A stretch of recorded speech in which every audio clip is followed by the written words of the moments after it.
పుట్టిన జన్మభూమి రౌటా సంఖ్యపల్లిలో చిన్నగా ఒక వెలుతురు కావాలంటే సోలార్ది, తర్వాత ఆయనకు ఒక పెద్ద విగ్రహం పెట్టాలనే కార్యక్రమాన్ని ఒకరు దత్తత తీసుకుని చేస్తే దాన్ని ఆవిష్కరించడానికి గవర్నర్ని పిలిపిస్తున్నాము.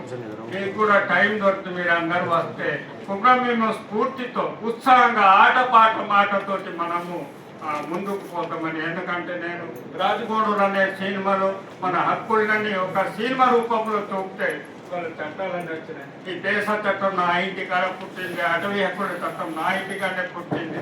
కానీ నన్ను గెలిచేది ఏంటంటే దళారీ వ్యవస్థను మనం దూరంగా ఉండి ముందుకు పోవాలని నేను కోరుతూ ఈ అవకాశం ఇచ్చిన పెద్దలందరికీ, నేను ఢిల్లీకి రాకుండా కానీ తల్లి కొడుకున్నట్టు మీ అందరికీ నేను బిడ్డగా చెప్తున్నా. జై శ్రీరామ్.